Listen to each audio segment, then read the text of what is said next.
Good evening. I am James, And I am Jazz. and this is James and Jazz of the Table Talk.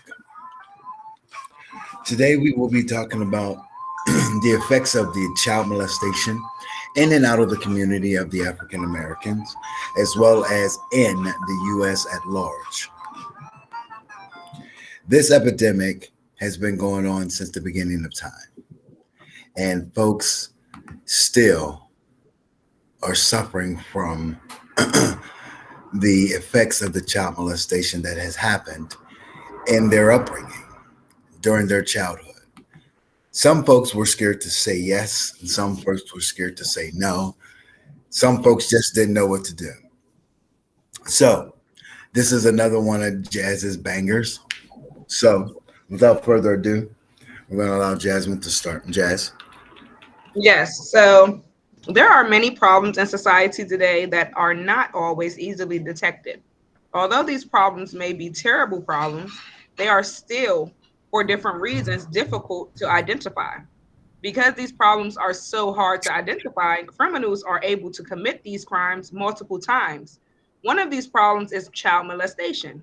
Child molestation is a problem that is highly evident in youth sports leagues and all over the world. Molesters are often found in these leagues because of the many targets for molestation present in the leagues. Survivors of child sexual abuse have to overcome many obstacles and long into their lives find they continue to work on many challenges from the abuse. Abusers don't realize or refuse to see the impact the abuse will have on the child. Children who are abused live with the inside and outside scars for the rest of their lives. This subject and the research behind it is important to me because I know many survivors who have struggled with this results of being abused as a child. Sexual abuse to a child at times is confusing to family. Families who are affected by sexual abuse to a child tend to have difficult time talking about the abuse. About one out of every four girls and one out of every five boys are sexually abused by the time they are 18 years old. Sexual abuse to children happens across every socioeconomy, status, ethnic, cultural, religion, and education. Getting treatment for a victim of child sexual abuse can be a difficult process. Well, people usually talk and think about the strangers kidnapping, the assaults, and sexually violating children. Although that's true to a certain extent, the reality is that in more than 90% of the cases, the predator is someone that the child knows, trusts, and loves. Children in sex abuse statistics, around 10% of children experience sexual abuse or assault. Over 80% of the victims younger than 18 are female. The victim knows the perpetrator in 93% of the cases. Almost a third of the perpetrators are the child's family members. 35% of the male perpetrators had been victims of sexual abuse themselves. Now, 4 in 10 sexual assaults are committed by another child. 4 in 10 sexual assaults are committed by another child, as I said, sorry. Now, males, they represent 96% of all perpetrators. 1 in 7 sexual assaults by children occurred during after school hours. So now the terminology pedophile and statistics or child molestation facts, the terminology of the child sexual abuse is a complex situation. Recent studies reinforce the need to move away from terms such as pedophile, which describes the perpetrator of the sexual abuse as mentally ill. While some children rapists are pedophiles, most are not. Rather, individuals who made a choice to abuse a child. Others important terms include child sexual abuse, the repetitive act of sexual violating a child over time, child sexual assault, The one time act of sexual violating, a child. Now, that can include any sexual touching or exploitation. Molestation is the sexual assault of a very young child. Rape, of course, we all know that. That's a forced act on a penetration. Child sexual abuse statistics prevalence. Now, within 10% of the population experiencing this devastating crime, it's essential to understand the severity of this global problem. While many wish to look at the other way or not to think about how many people are surviving childhood sexual abuse, it accounts for more than half of all sexual assaults. Around 1 in 10 children are sexually abused. Darkness to light, victims of crime. Now, children abuse statistics show that about 1 in 10 children experience sexual assault before the age of 18. Girls are most likely to be victimized, with an estimate rate of 1 in every 7, while boys have a rate in 1 in every 25. Now, these are statistics that was just held um, a month ago by the National Children's Association for Protection. Almost 70% of all sexual assaults happen to minors. This is bringing the darkness to light too, Jazz. Now, nearly 2/3 of sexual violence cases, they involve a minor. Children under the age of 18 have a 2.3 times higher chance of being sexually victimized. Children's sexual abuse statistics indicate that while the incidence of sexual assault appear to be declining, children are still the most vulnerable group in regards to this type of crime, Jazz. That's sad. It's real sad, which it's kind of good to hear that it is in a decline, but also my look on it is It it shouldn't shouldn't be be happening. Right. right. You know, growing up in a big family, you heard about it happening a lot. Well, so and so, was down the street and, her uncle was playing with her little stuff. It's disheartening, one. And it's even more disheartening because, of course, you already know where I'm getting ready to go with this, Jazz. Your former president, Barack Hassan Obama, made it okay for the pedophiles to dress up like a girl and want to go into the girl's bathroom. Right. But So, I don't put it all on him. He was just the face. There were other people who had to have judgment on it as well, and then they made the final decision. Just because you're the president doesn't mean that you make well, all decisions. well, I have to disagree with you on that one because it was an executive order. It wasn't something that was voted upon. It wasn't something that was put in front of the Senate or the Congress. He felt as though that was one of the platforms that he could float on and he could gravitate towards a community that already is in such a disarray and confusion, talking, i.e., my own community, the gay community. They're in such a disroar that they're reaching for anything that they can grab. And that's not how I was raised. You still are you, regardless of what social society thinks, you know? And it's not, it's just not good. It's just not good. Go ahead, Jess. Sexual assault, described in technical terms, is defined as any sort of sexual activity between two or more people in which one of the people involved is involved against his or her will. The description of against his or her will extends to varying degrees of aggression, ranging from indirect pressure to a direct physical attack. While sexual assaults are associated with the crime of rape, it may cover assaults which would not be considered rape. What constitutes a sexual assault is determined by the laws of the jurisdiction where the assault takes place, which vary considerably and are influenced by local social and cultural attitudes.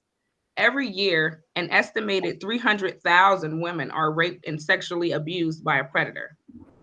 Among the ways to prevent these cruel acts are background checks, a better understanding of problem, not as close relationships with the coaches or the education and communication with the children. In some states, background checks are mandatory and free. In others, they are not mandatory, and if wanted, they cost the person who wants to check $40. Although this seems like a small price to pay, with all the positive remarks said about coaches, parents, people might not want to go spend $40 on a long shot. If this situation came up when I was in, if I was in charge of the education schools or any league, I would make these checks mandatory for every coach and every volunteer working with children, and I would petition for this to be a nationwide rule. I know Now, from experience that in some states it's mandatory for all people working or volunteering with children. A background check must be done and paper must be filled out that say you have not been incarcerated for any offense in the past. All volunteers and coaches will be checked with the Megan Law sex registry and also checked for further offenses. now, when you talk about that, Jess, that's supposed to be a federal mandate. It's supposed to be that you get the Act 3334 clearance to be involved with children at any cost. Even if you're a volunteer, you are supposed to go through these checks. But because society has gotten so stuck in the hustle and bustle of making money, Right. They'll the put kids, anybody yeah, in the and the position. kids are being the ones that are being neglected. But then they don't take in consideration the kids that are being neglected and being abused. Those are the kids that are going to be running our country. Those are the kids that are going to be doing the things that are supposed to be done. Exactly. So if we have a whole culture of messed up individuals, what do we do? You know, um, excuse me, statistics and facts, as sex offenders in the United States find new ways to avoid the detection, excuse me, both online and within the community, has moved to prepare these critical pedophile statistics in an effort to help families and adults all over the country to educate themselves on this issue and what can be done to stop it. Now, by keeping ourselves informed, folks, we can better safeguard our children and save them from a life of trauma and what could I say? Future sex offenses. There's over 42 million adults sexual abuse survivors in this country. Males make up anywhere between 80 to 90% of the sex offenders. Girls, they're two times likely to be molested. Children with disabilities are almost three times more likely to suffer sexual abuse because they're disabled, and a lot of people won't believe them because they are supposedly not knowing the different to be able to differentiate between right and wrong, and that's a lie. Right. That's a whole bold-faced lie. Now, released child molesters are four times more likely to get rearrested for a crime. There are about 500,000 active predators on the internet every day. So that even makes a parent who is homeschooling their child in a little bit of a confusion because there's sites that they're supposed to go on, but then they don't have the capability nor the funds to be able to investigate some of these tutors that may be assisting them in educating their child. So then what do you do? You know, to add another layer of the protection, you can perform criminal record checks on people, search sites for anyone who has contact with a kid. Now, alternatively, you can also research the sex offenders registry for child sex offenders and other criminals who might live in the proximity of your family or near a school. Now, I know when I was growing up, you weren't allowed to live within 2,000 feet of a school, which was a pretty good distance away. But then you got to take also in consideration those kids may have to cross paths with this person's residence. You Right. know, So in DC, they have these little posts hanging outside, and it'll be like a little face, like a little scurry face, and it'll let you know that pedophiles is in the area. right? And now, see, they used to do that here in Pennsylvania, but they don't do that no more But they because need of to, this. because you need to know where they at all times and where to be safe at. Because if people seeing them posts, they'll probably be like, I don't want my child going to this school because I seen a little post over there. You know what I'm saying? So like Right, they need to inform people more, because who wants their child to be walking to school, because sometimes the bus stops aren't close. They have to right, walk a block away or 2 blocks away or wherever. And by that right. time they could have got snatched up. And then in the morning time, certain times it'd be dark outside. Exactly. When it They comes have to to wait like daylight savings, for the bus pull up. By then they could have been snatched. right? Well, see, my dad walked me to the bus stop, Jazz, until I was Mhm. 14 years old. He was not playing. You feel me? He wasn't Right. playing about what the hell was going on in the area.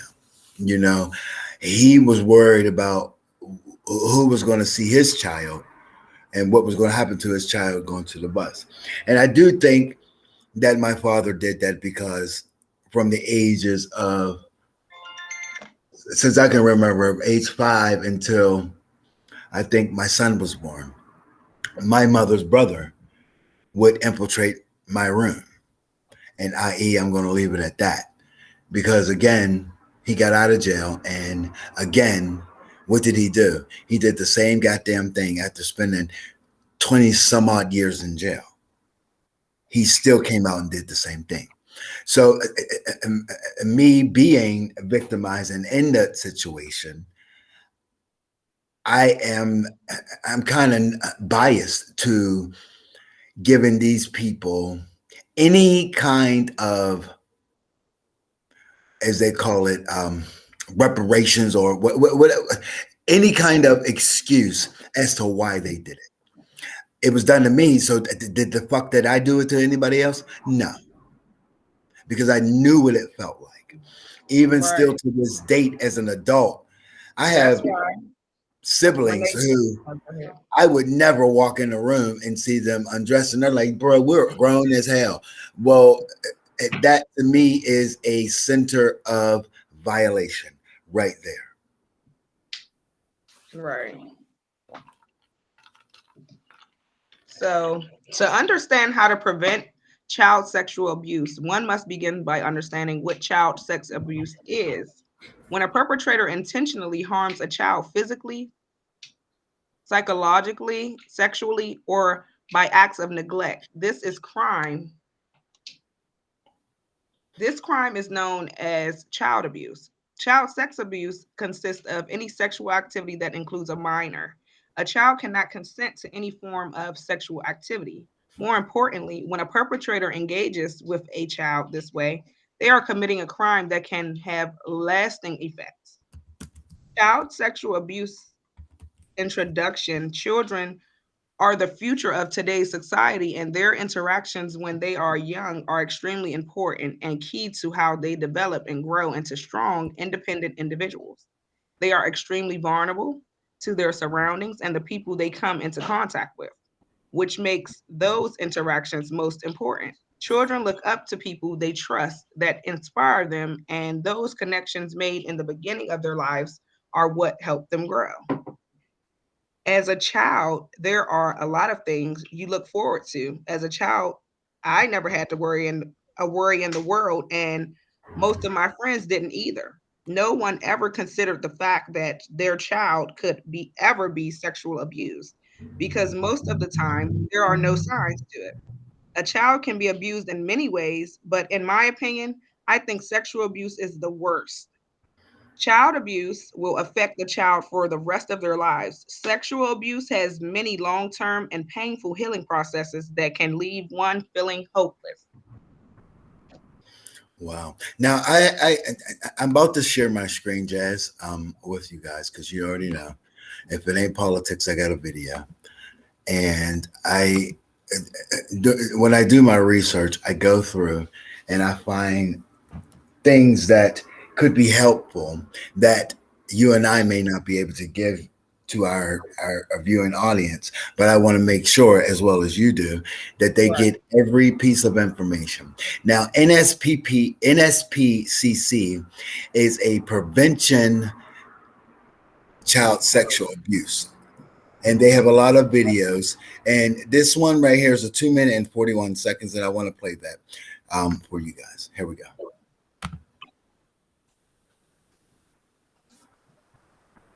Become. But some young lives are being harmed by sexual abuse, and for some this leads to significant problems in later life. Right now, on average, 1 child in 20 suffers sexual abuse. But there are actions we can all take which, when brought together, can make all children safer and help stop it from happening. First, we need a better understanding of how this abuse can happen. We know most sexual abuse is committed by a person known to the child, not a stranger. We also know that around 1/3 of child sexual abuse is committed by another child or young person. So there are practical steps everyone can take to keep children safe. Parents can ask important questions about places where their children spend their time. Does the new babysitter have trusted references?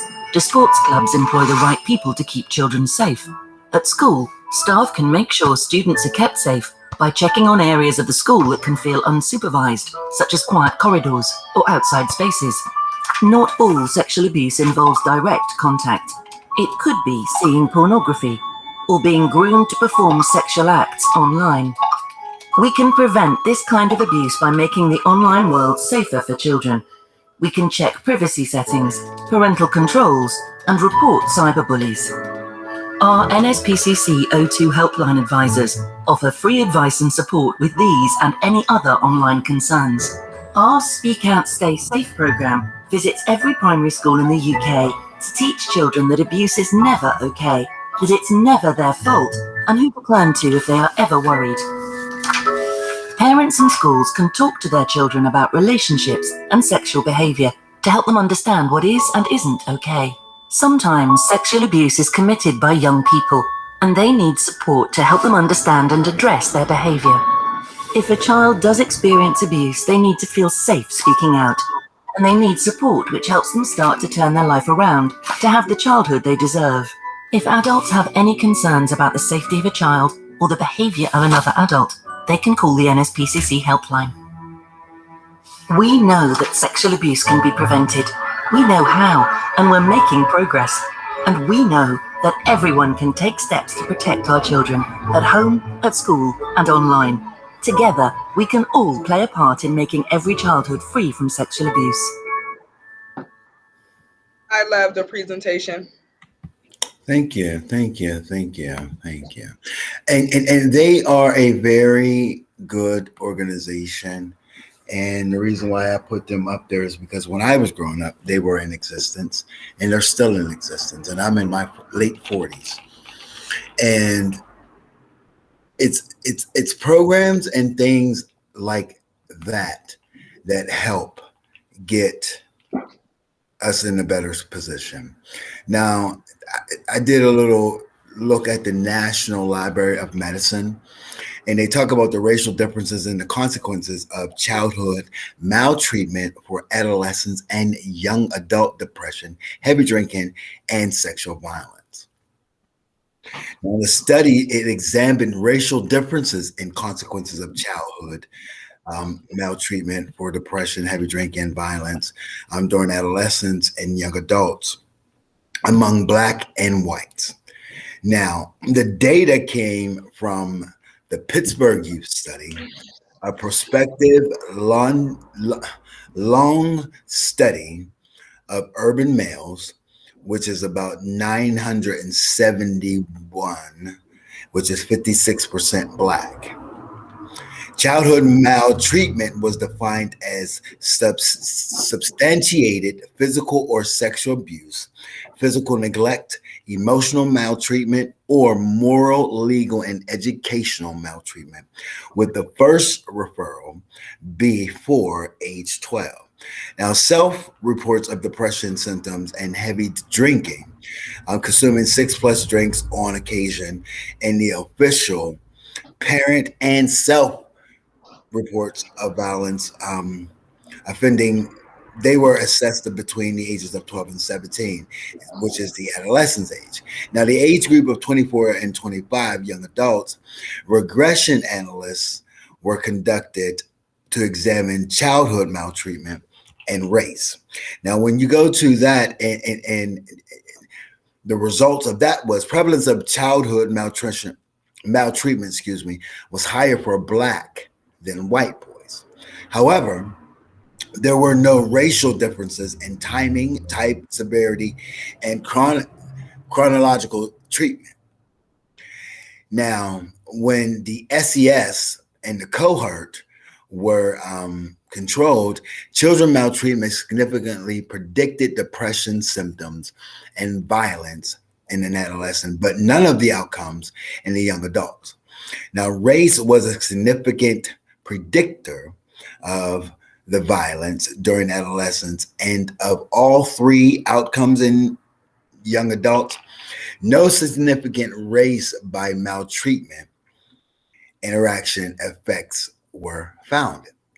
So now the child maltreatment, Jazz, it has similar consequences for black and white, male and female during the adolescence. Now, extending the intervention, can't talk today, guys. Sorry, guys. Extending the intervention, the efforts through the adolescence is the important part. They alleviated these problems among victims. And that's because with each generation, they become more and more outspoken. There's no more I'm scared to tell because that person said that they're going to hurt me or they're going to kill somebody in their family. Well, right now, by the time the person even thinks to get out the door, somebody's coming in the door to whoop them up. You know what I mean? So I can say that that part has gotten better.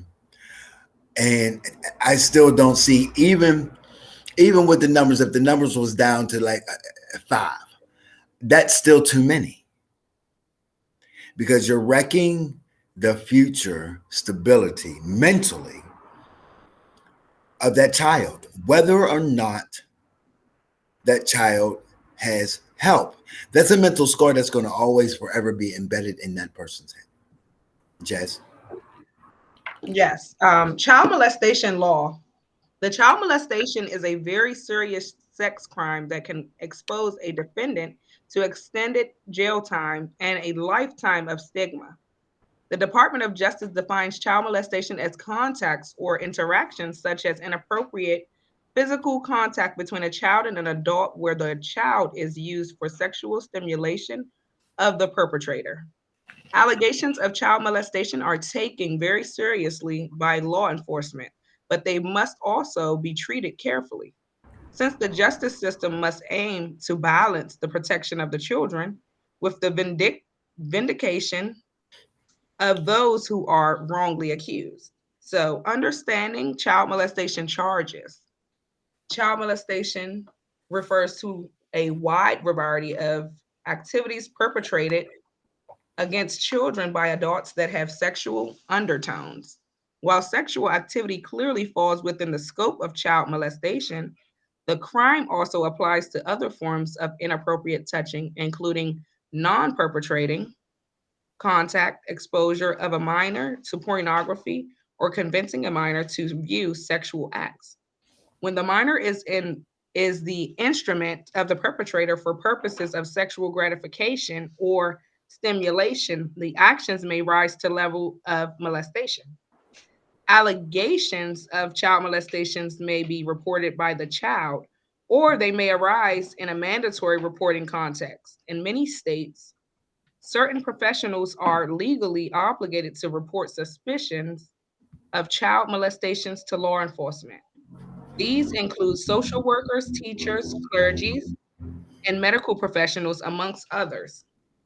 Suspicions of child molestation may arise when a child reports abuse or when the child exhibits symptoms suggesting abuse, such as increased emotional outbursts, physical bruises, or significant change in personality. Mandatory reporting is required even when an eventual investigation determines that the allegations or suspicions are unfounded. Mm. Now, I went to the U.S. Department of Justice Office of Justice Programs, and I found a report in there by Kenneth Lanning. Kenneth Lanning is a very good, um, I guess, reality author, and he's also a child psychiatrist.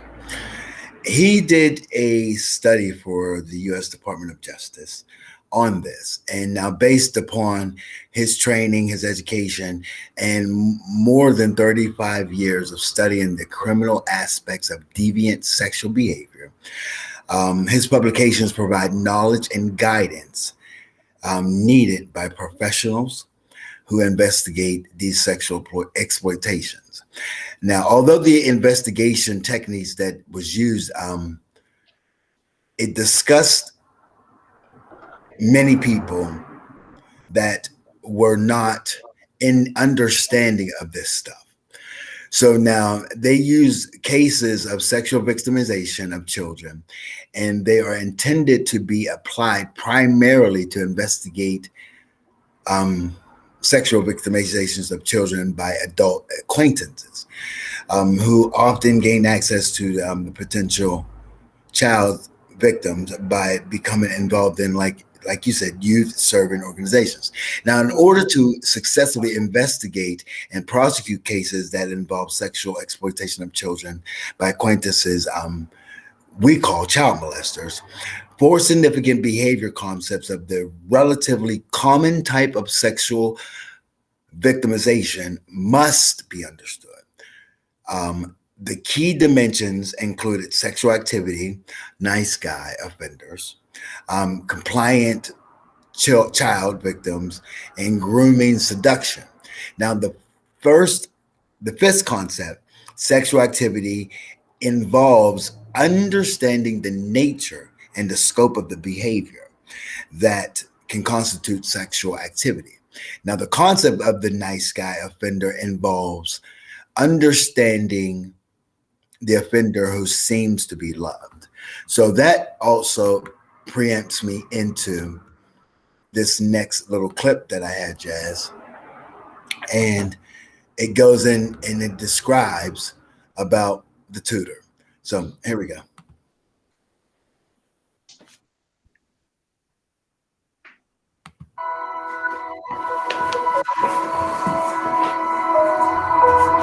My name's Eva, and I got into an abusive relationship with my tutor, Mr. Allen. Mr. Allen started out just being my friend. But over the weeks, Mr. Allen started touching me and making me touch him. It got to the point that I didn't want to go to tutoring or see Mr. Allen anymore. But I couldn't tell anybody why. I'd have to say that I let Mr. Allen touch me and that we had sex. I was scared, and I thought it was all my fault. People like Eva can feel like they're trapped by abuse. Their worries make them ignore the feeling inside that tells them to get help. But our feelings help keep us safe. They tell us when something will hurt us or make us sick. They also tell us when touches or situations are unsafe. Eva's story is about learning to trust your feelings to stay safe from abuse. Tutoring was in the afternoon. Everyone else had gone home. I was the only kid in the class. I guess no one else was bad at math. Mr. Allen was a fun tutor. He loved to talk about my favorite TV shows. He would sit next to me and go over my problems with me, and if I couldn't think of an answer, he would rub my shoulders. It kind of made me feel weird, but I thought he was being nice, so I didn't think about it much. Sometimes Mr. Allen would give me a hug when I came in the door. Even though he touched me a lot, I liked coming to tutoring because he was really nice to me. But when he wanted me to touch him, I thought I had to be nice back. I didn't know what else to do. When we started taking off clothes, I didn't know how to say no. A few times we had sex, and I didn't know how to stop it. It made me feel scared and gross. But I thought Mr. Allen was in love with me. I thought that's what people did when they're in love. I felt like the mouse, trapped in his cage. After a while, thinking about tutoring made me feel sick.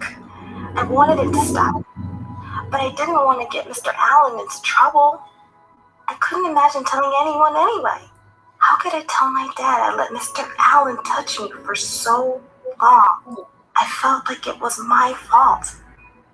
Some nights, I stared at my math book till my eyes hurt, trying to learn enough so I wouldn't have to go back to tutoring. I couldn't think of any other way out. Then one day, Mr. Allen was outside talking in the hall.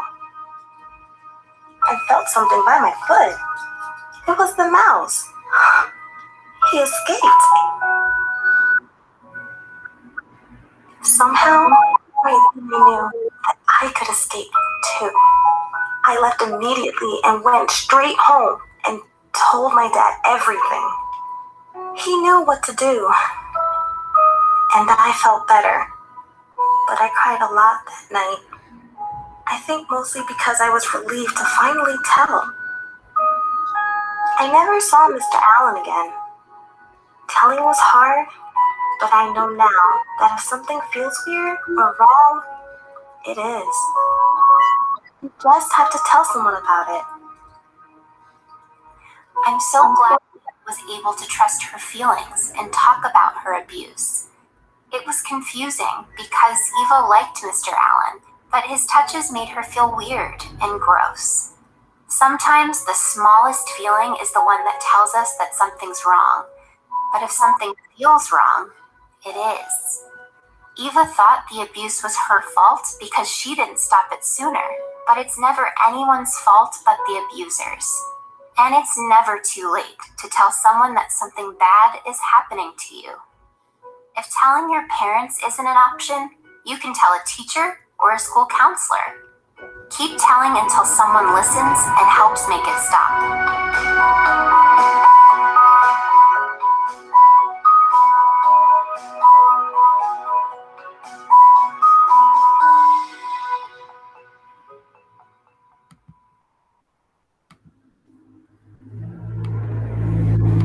So now that to me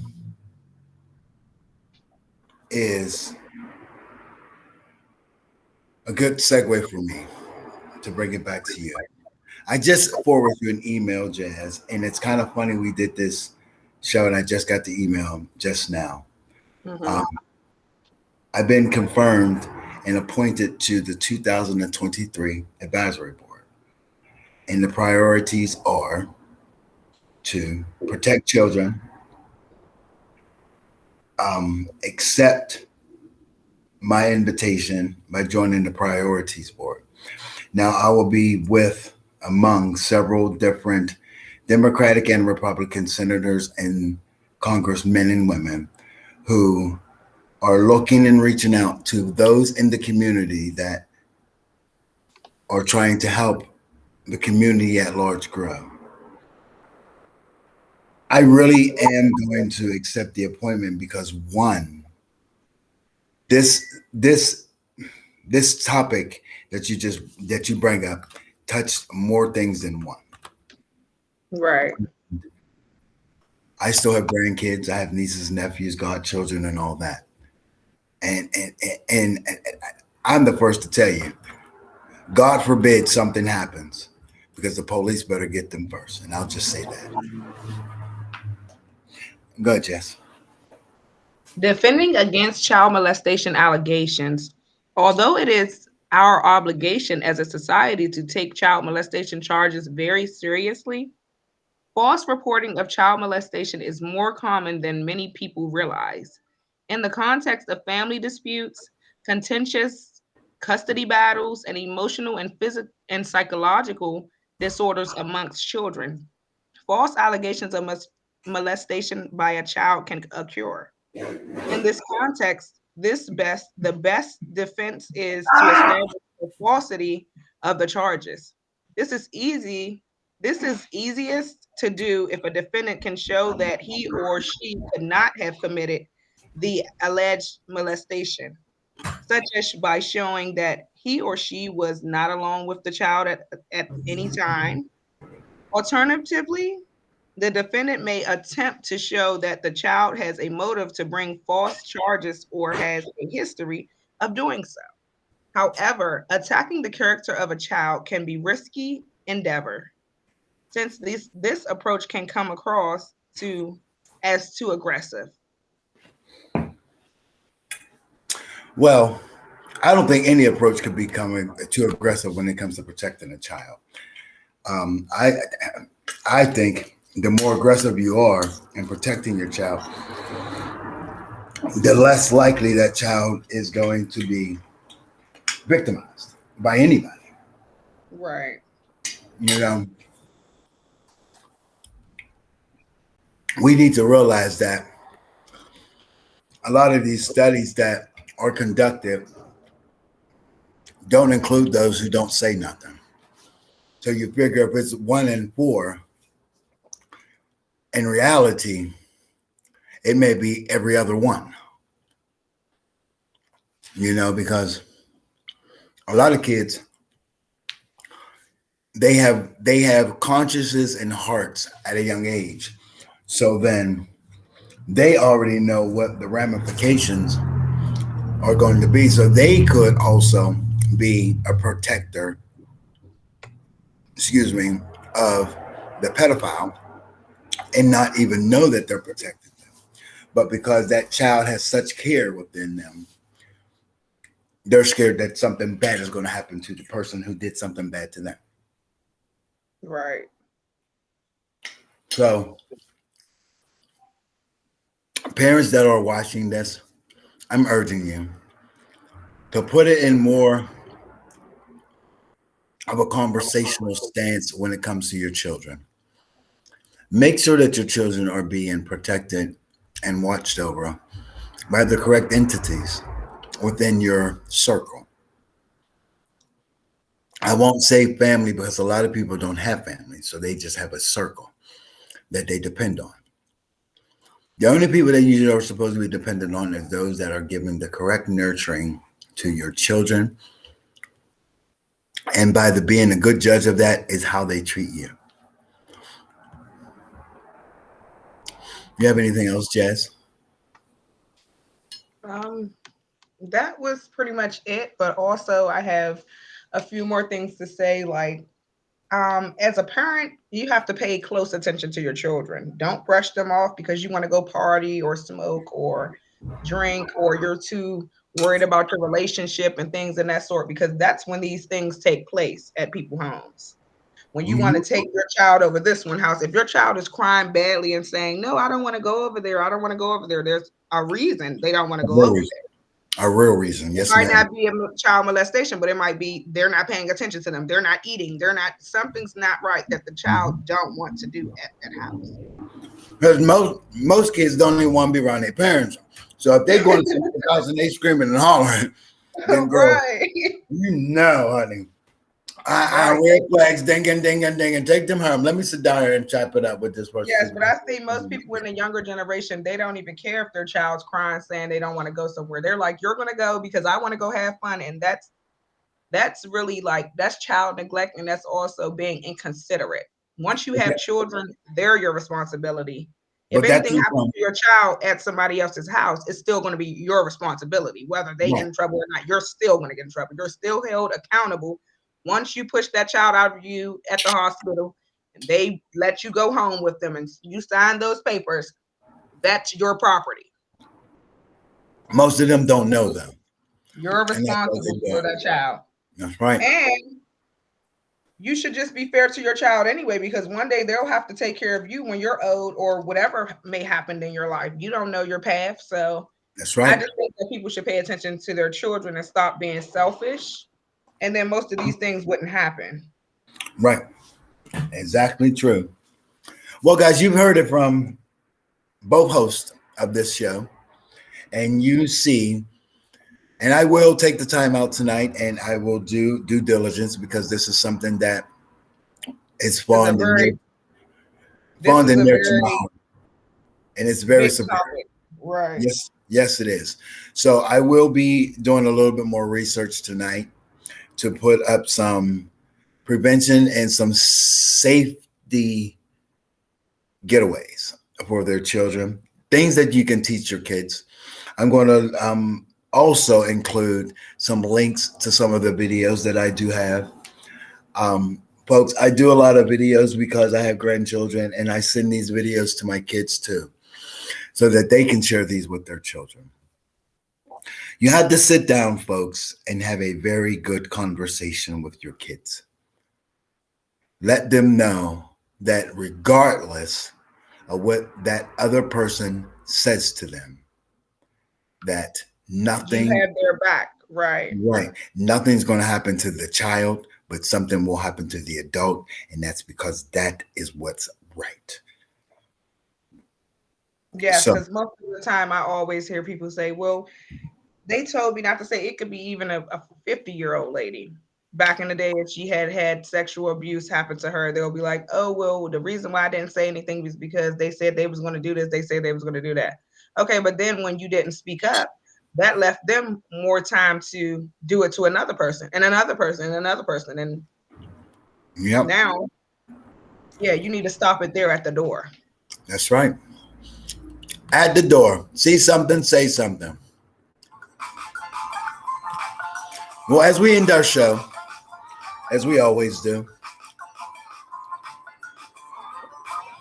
and I forgot, and I started the music, but I'll turn it down a little bit more. God loves you, and so do we. There is nothing that you can do about it. Don't let nobody get in between your dreams, your aspirations, your goals, or your future. Because at the end of the day, in the beginning of the day, you and the man above, who we call God, is the only deciding factors in your destination, your future, and your arrival.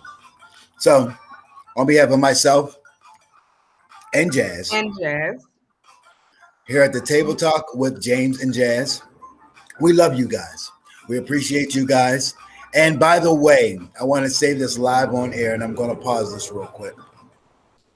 I thank you for the 204 people who overnight became subscribers to our YouTube channel. Yes, we love you. I am a big crybaby, but I thank you guys. Things like this come in at times when people need things like this to happen. And I think because I am a true believer in the man above, God. God does things and allow things to happen for a reason. God doesn't allow things bad to happen because he prepares us. So this has been our show, and we will see you again. And hopefully next week, guys, I'll be ready to show my face.